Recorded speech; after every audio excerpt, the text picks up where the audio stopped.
Yeah, I don't know. I don't really get what people are on about when they call this game transphobic. What the fuck? Several things happened back in May of 2012. I turned 22 years old, a birthday that feels especially unremarkable after turning 21 just 1 year prior. I graduated with BAs in anthropology and Chinese studies, which means I was just starting down my path of disillusionment with academia. And I was still knee-deep in my virgin playthrough of Skyrim, which, of those three memories, is possibly the one I most wish I could go back to.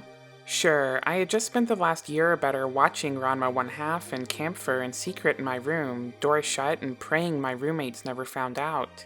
And yeah, I was rolling a female Nord, but hey, lots of guys play female characters, right? I was so deep in the closet back in 2012 that the fact that I'd be popping estrogen and talking publicly about how much I love pink would have been utterly unfathomable to me. I'm framing this introduction this way because it was in May of 2012 that Cyberpunk 2077 was first announced. It was just a whisper of a promise of a game back then, but I've been loosely following its development ever since PC Gamer ran its first article on it. You see, throughout my first 28 closeted years, and especially in those later years, I had become an absolute expert in escapism. I'm hardly alone in this fact. It's sort of part and parcel to the whole being trans thing, and to be otherwise is likely much more the exception than the rule. Nonetheless, Cyberpunk promised me a theoretical escape far beyond the capacity of gender-bending anime or Elder Scrolls RPGs. Here was a future within my own lifetime, wherein changing one's gender might be as cursory and commonplace as changing one's hair. Sure, it was dystopian as hell, but I was still too young, and especially sheltered to really understand and appreciate what it was that made it so dystopian. All I knew was this: I had already been using technology to cope with my dysphoria for years, and I would gladly become a cyborg or permanently lose myself in a full dive VR if it meant that I could actually be a girl. Corporate-owned hell world be damned. It's wild that I'm sitting here in 2020 as a fully out trans woman, about to talk on YouTube about that game which held so much promise for me 8.5 years ago, and which has since become so controversial in the way that it has treated people like me. So much has been said about this game already that I'm afraid my decision to wait and play it for myself will mean that by the time this video drops, it'll be a still topic. But these videos have always really been more for me anyway, and I've waited so long to make this one that it's not like I'm not gonna make it now. That said, this video is only sorta about the controversy itself. If you're more interested in that, I'm gonna link a good video on the top right by another small channel that covers the general topic more comprehensively. And if you prefer to read, I'm also going to put a good Polygon article in the description. I cannot believe I am linking to a Polygon article. Rather, this video is going to be more about my personal relationship with escapism, how cyberpunk as a genre was never really made for people like me, and where Cyberpunk 2077 as a game falls within all that. Spoiler alert, CD Projekt Red's latest release is really more of a framing device than anything else, but it's a really important one. And good for clicks. Probably.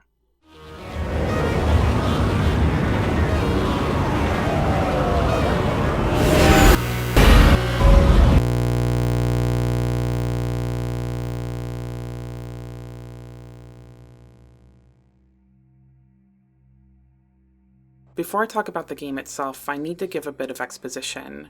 Gender dysphoria is not something that all trans people experience, but it is most certainly something that I have experienced.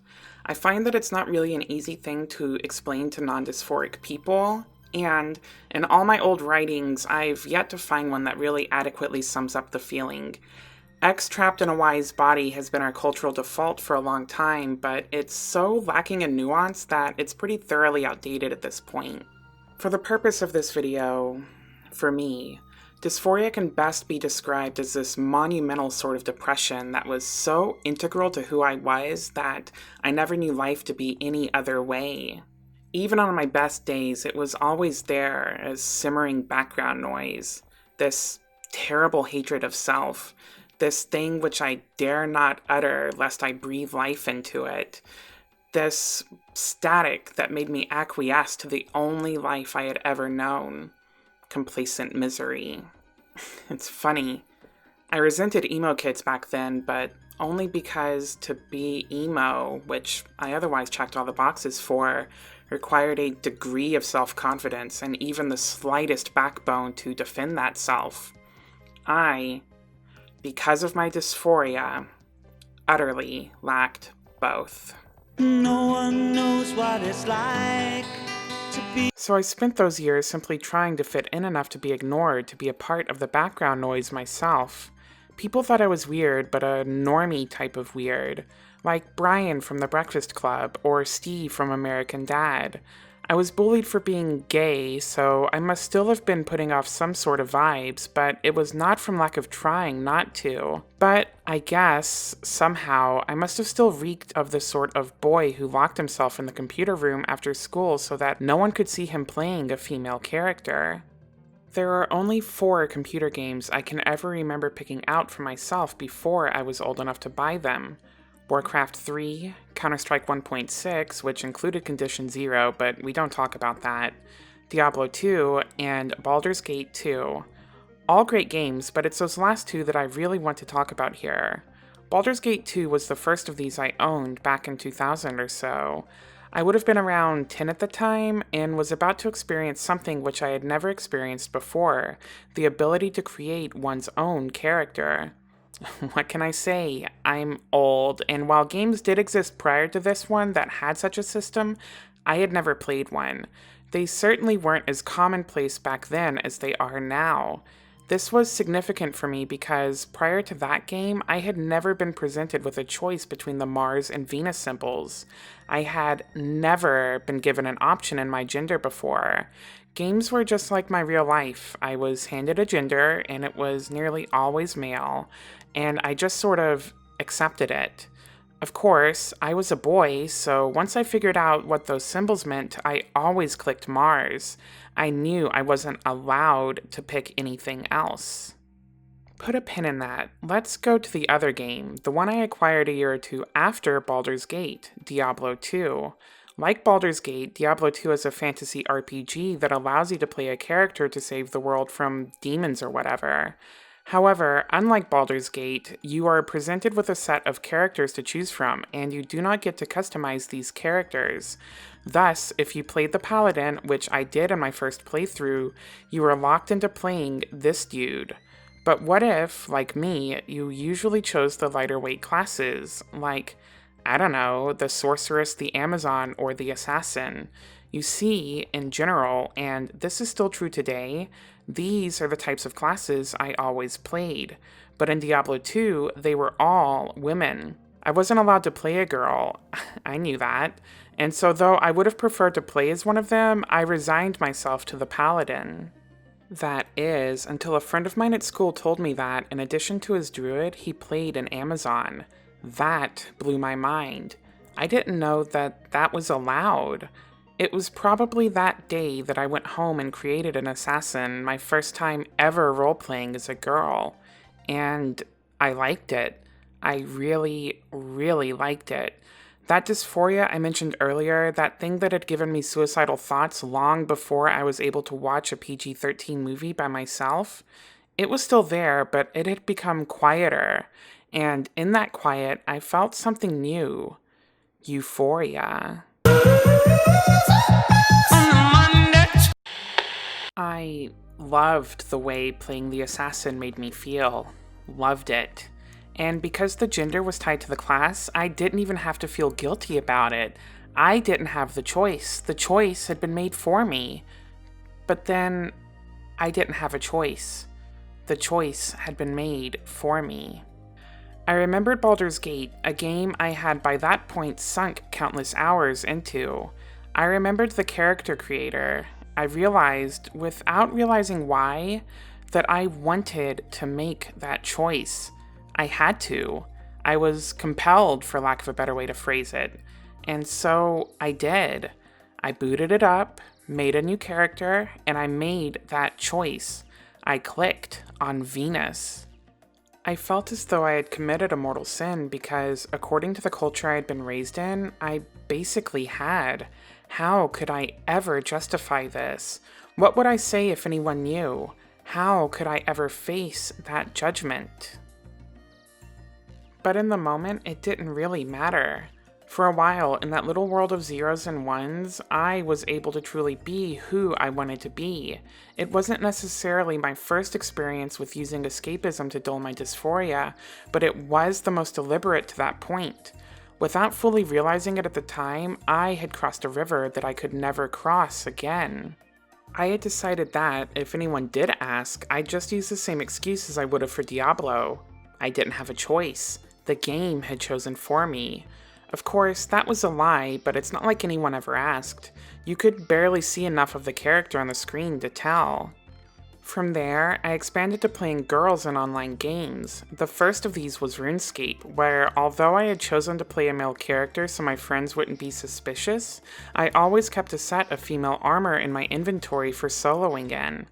I got braver and braver as time went on, to the point where eventually I was known for always choosing to play girls, but again, lots of guys did this, so it's not like it's weird, right?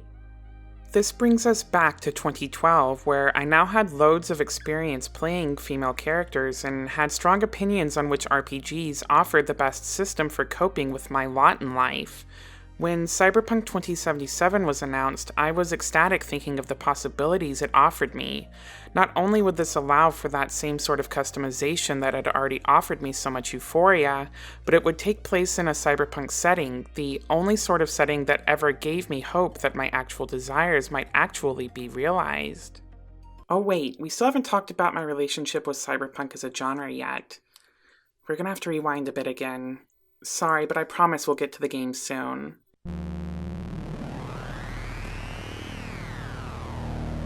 According to Bruce Sterling, one of the earliest contributors to the genre, cyberpunk is a subgenre of science fiction that focuses on a combination of, quote, low life and high tech. Of course, this is sort of a loose definition, so for the purposes of this essay, a bit more structure is required. When I'm talking about cyberpunk as a genre in this video, I'll only be talking about media which is similar in style to Cyberpunk 2077, the game. Thus, to meet this definition of cyberpunk, the media must meet 3 requirements. 1.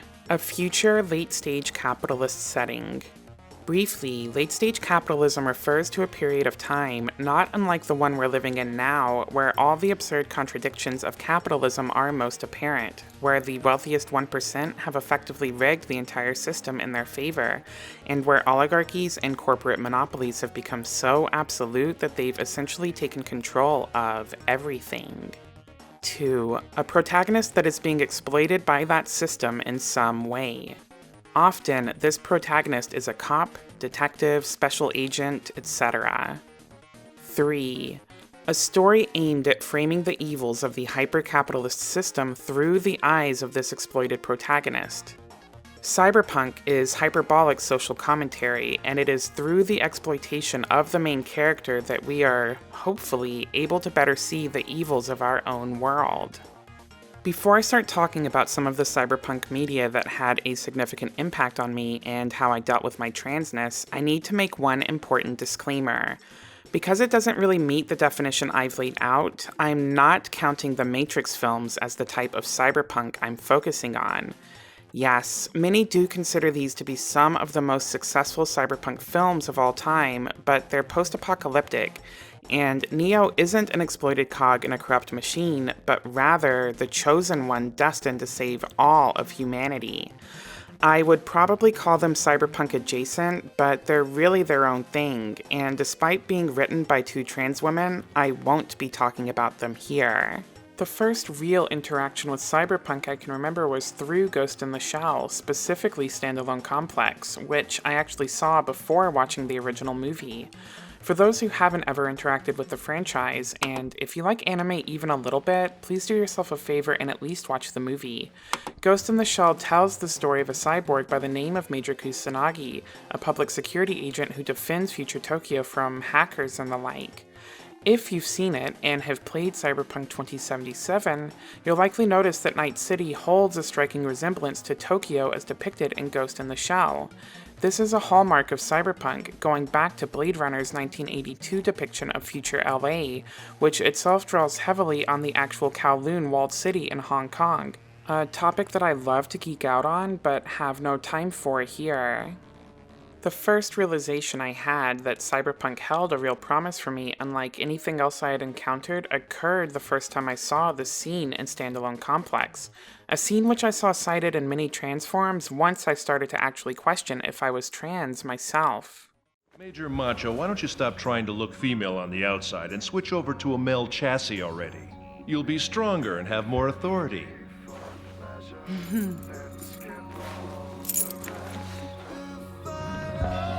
Let's do it. So long as you can turn an opponent's over-amped aggression against him, the female model is just fine. Bato, I look forward to reading your report for today, in which you state that you properly utilized all of the muscles in your head. Ghost in the Shell's title itself refers to the fact that people in that universe can become fully cyborg, transferring their consciousness from their body at birth to a robotic prosthetic.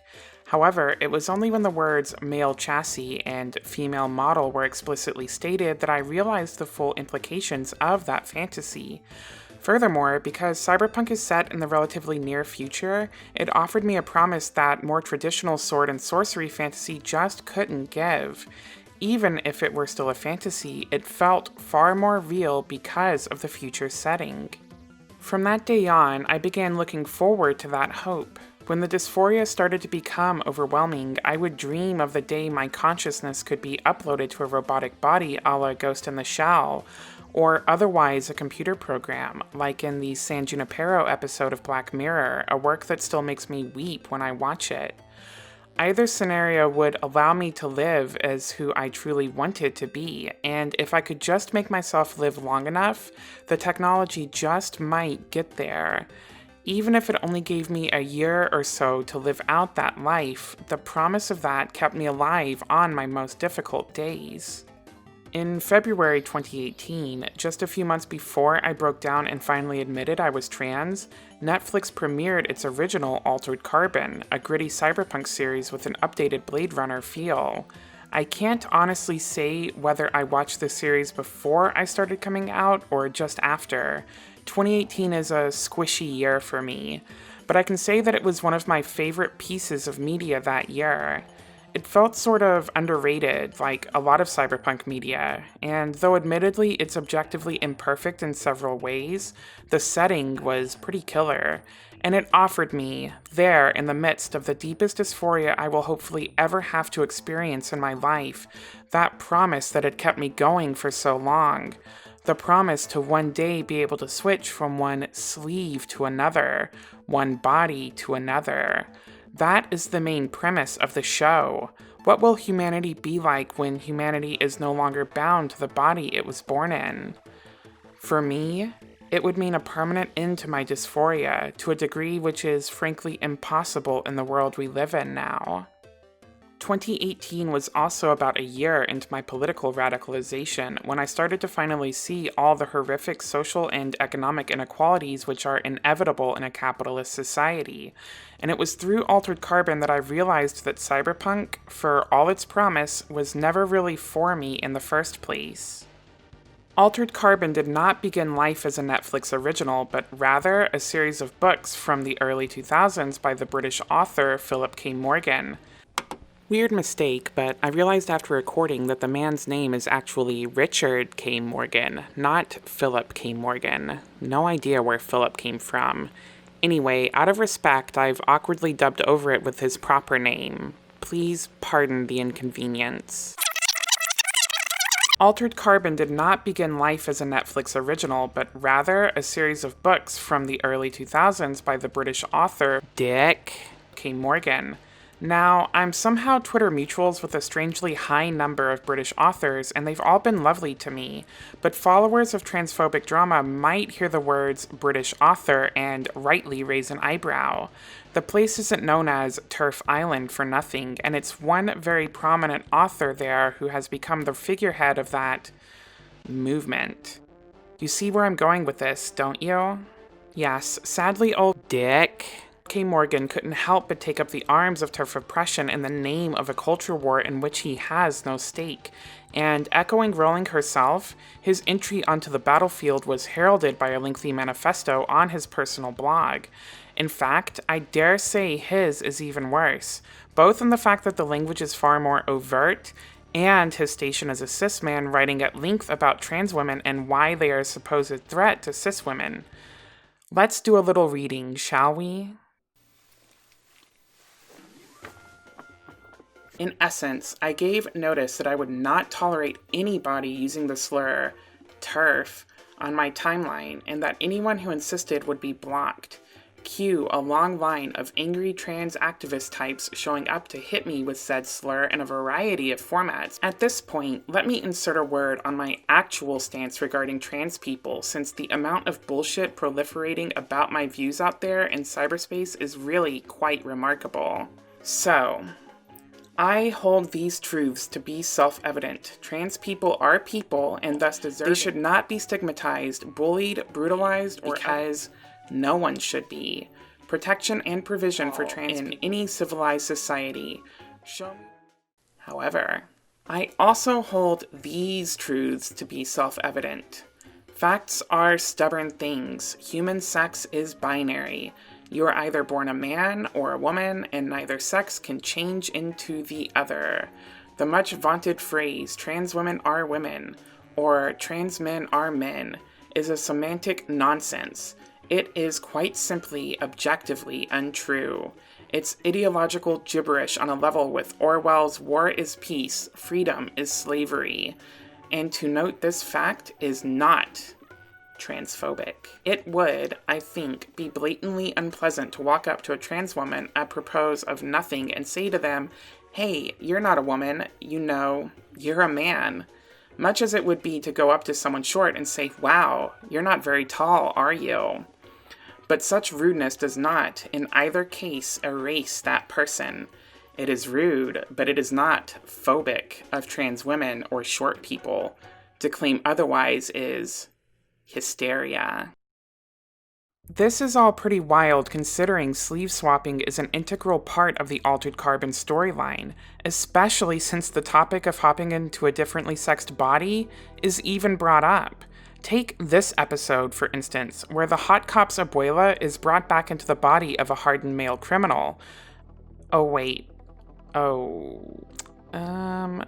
is the author's intent in this side plot? Even the most charitable interpretations have to include the fact that the idea of a grandmother swapping into her perceived total opposite of a sleeve is meant to be taken as absurdist humor. Sure, she behaves and functions and operates as she normally otherwise would, but the fact that she is doing so with a beard and a host of tattoos is so kooky. That's just hilarious, right? And that's the thing about Cyberpunk. That's the central conceit of this entire essay. For all the endless promise it offers people like me, it seems to always be written by people who are antagonistic towards those very promises. A prominent theme of the cyberpunk genre is biting critique of the evils of capitalism, for example.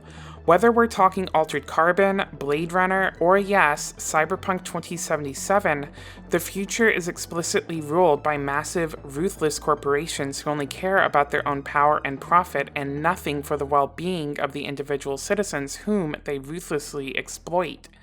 Cyberpunk, point blank, is late-stage capitalism set in a dystopian sci-fi future.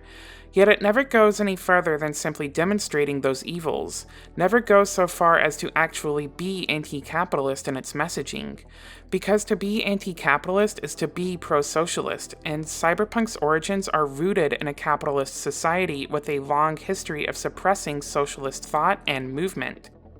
In other words, Cyberpunk is a neoliberal's vision of anti-capitalism, one which can recognize all of capitalism's many ills and contradictions, but which also refuses the only actual solution to those faults. It can't make due on its promise. Thus also has been Cyberpunk's handling of trans issues. As a trans woman who's been invested in the genre for ages, I can definitely say that none of the controversies surrounding Cyberpunk 2077 are anything new. The genre has always been imperfect dystopian escapism for people like me. The only real difference is that it's public now, which means we all have to decide what to do with it.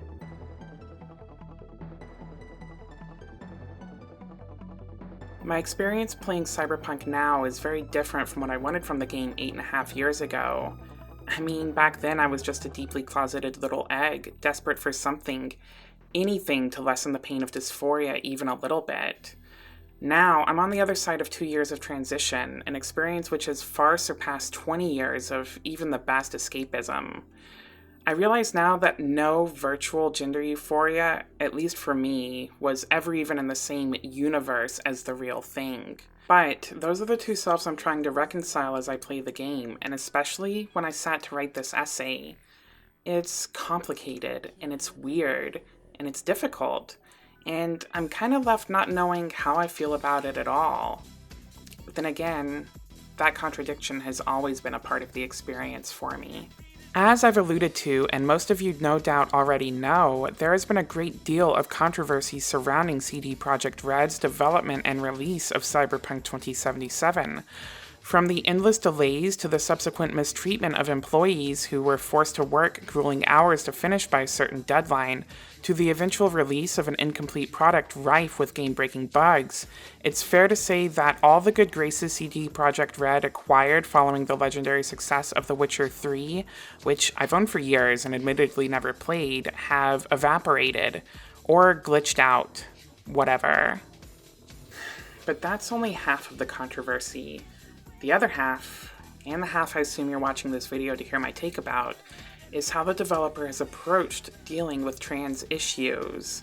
And that all began, to my knowledge, with the reveal of this little number.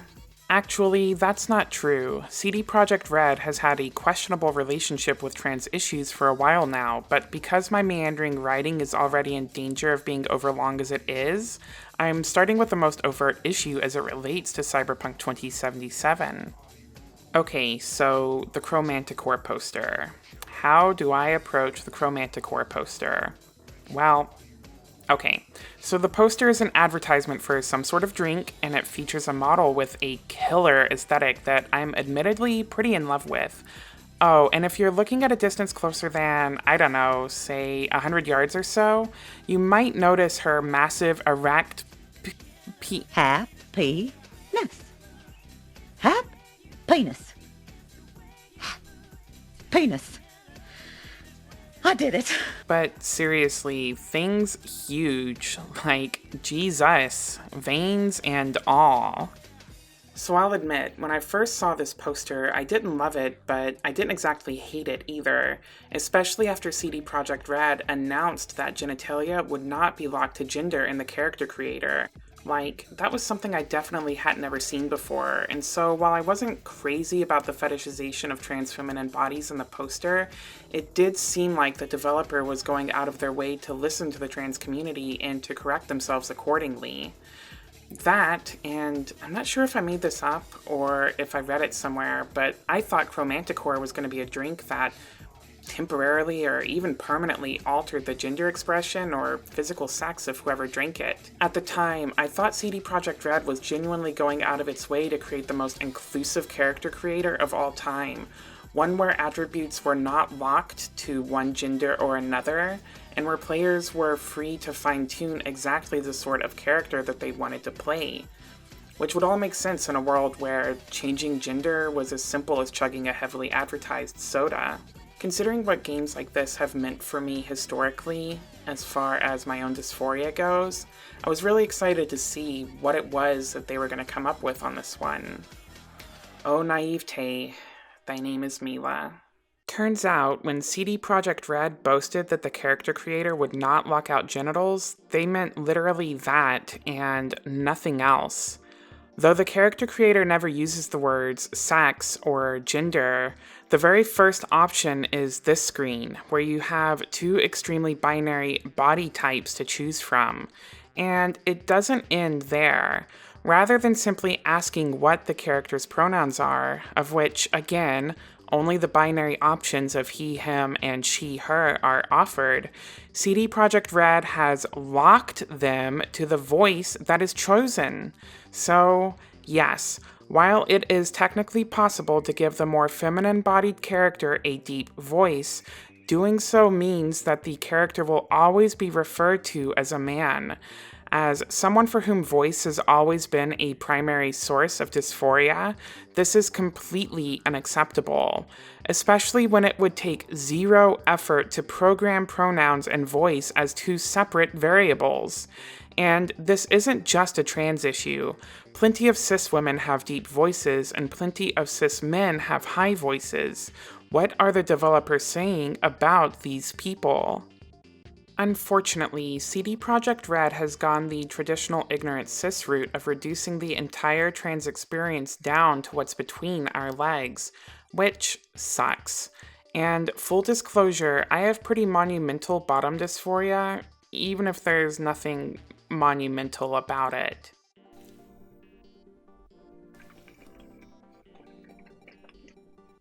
Why are these more expensive?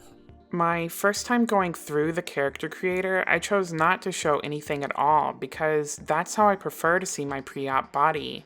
I know many assigned male trans folk are cool with their junk, but I always used character creators to get away from the feeling of having a dick, so why would I want to have one here?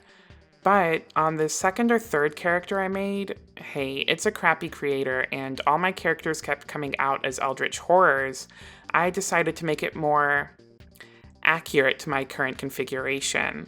And I'll admit, there is something somewhat empowering in seeing yourself represented in a medium where you've never really been so nakedly represented before. It's cool knowing that the character I'm playing is as trans as I am. Except for every time I change clothes and I have to look it in the face while the new ones buffer. Then I feel the same horrific dysphoria I feel every time I have to change my clothes IRL. So again, I find myself back at where I started. Oh, and you can't change anything on your character after you've made it, so you're stuck with what you've got. At least in the real world, there's the hope of winning the lottery and being able to afford surgery. And Chromanticore, it's a worthless drink that offers a temporary buff and nothing else. It's not a gateway for people to experiment with their gender presentation, it's just a brutal marketing campaign. I suppose that should have been clear by the portmanteau of chromosome and manticore, but here we are. For those who don't know, a manticore is a mythical monster with the head of a human, the body of a lion, and the tail of a scorpion. So, what does that mean for the controversial poster? Following the immediate backlash from a large chunk of the trans community, the poster's artist made the following statement defending the poster, stating, "Personally, for me, this person is sexy. I like how this person looks. However, this model is used, their beautiful body is used for corporate reasons. They are displayed there just as a thing, and that's the terrible part of it." Which, on the surface, is honestly a fair assertion. I mean, that's late-stage capitalism, right? And late-stage capitalism, all of its utter exploitation in the name of corporate profit, that's the whole point of Cyberpunk. Or at least, it's supposed to be. But remember that bit I mentioned earlier? The part about the genre's historical inability to reconcile a critique of capitalism with any viable alternative? What followed the initial controversy was CD Projekt Red not only refusing to address any of the critiques brought up by the trans community, but flagrantly doing the exact thing they were allegedly attempting to critique. Their marketing department has since made heavy use of the Chromanticore poster art to sell their game, essentially exploiting trans bodies in the very way the, quote, evil corporations in the game do, all in the name of selling more copies. Which is probably unsurprising from a company that also literally exploited its workers in order to push a product to release in order to placate its investors. But it's nonetheless disappointing to see how well transphobia sells in this age of greater trans visibility and representation. Oh, because that's the other thing CD Projekt Red's marketing team realized. Trans controversy is a hot topic right now, so of course it makes for good advertising. Especially when you can get a cis cosplayer to strap a giant dick to her crotch to help sell your game. And hey, I'll readily admit that can be pretty hot in the right circumstances. But then, there's also a long tradition of transphobes keeping trans women out of women's spaces through rhetoric that paints us as predators with, quote, huge swinging dicks. though the cosplayer herself stated that her cosplays are, quote, beyond politics, so I should probably just sit down and shut up about it. And that's probably the most disappointing thing about the whole controversy for me. Transphobia isn't, a new thing. It's a daily part of the trans experience. I also recognize that it's not always intentional, but very often simply the result of ignorance. I think if you go back to the very beginning, to the poster artist's intention in her work, that it was simply a misguided attempt at social critique. She might have, in fact, been coming from the best of intentions. Our socio-cultural understanding of how to handle trans issues still has a long way to go, and mistakes are going to be made. The problem is when trans voices are ignored when they point out those mistakes and the ways they can be ameliorated. Even worse, when the community that is being negatively affected is criticized or even mocked for saying anything in the first place. I myself have hesitated to say anything about this game to this point because I didn't want to risk being treated that way. Unfortunately, that is exactly what has happened with the relationship between the developer and the trans community, and that is exactly the sort of negative publicity CD Projekt Red's marketing team was depending on to sell more copies of their game. And it worked, and I worry about what precedent that might set. Because ultimately, here's the thing about that poster. Using exploitative imagery to sell a product without contextualizing why that exploitative imagery is bad doesn't make it social commentary. There's not a single thing in the game that highlights the ills of such exploitation. The woman in the poster is never given a voice of her own. And because of this, CD Projekt Red's actions are indistinguishable from those taken by the corpos hawking Chromanticore.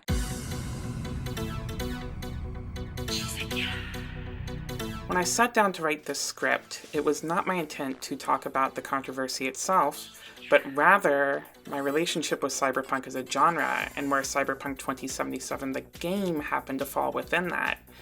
And to a degree, I suppose I've done that, but ultimately it's proven impossible to completely separate one from the other, especially when the game itself is such a buggy mess.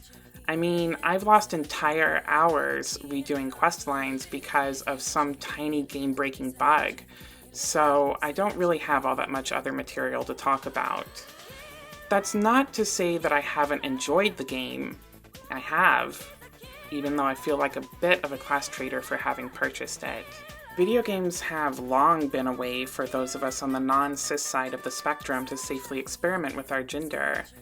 I'll be the first to admit, however, that the degree to which I have historically relied on media to escape from my reality hasn't always been the healthiest. But that reality is, if we weren't living in such a dystopia, there would be no need for so many people like me to seek a safer refuge in the virtual. Cyberpunk 2077 is absolutely a product of its time. Its developer, its handling of trans issues, these aren't critiques of the world we live in, they're a part of it. It's a cis person's understanding of trans issues, a capitalist's understanding of anti-capitalism, which is pretty par for the course for the cyberpunk genre, but that is such a shame. I mean, if you just described each of the individual components of it, late-stage capitalist dystopia, heavy use of synthesizers, valorization of hacker culture, and an aesthetic bathed in scanlines and neon, you would be hard-pressed to find a group of people more excited for it than trans women.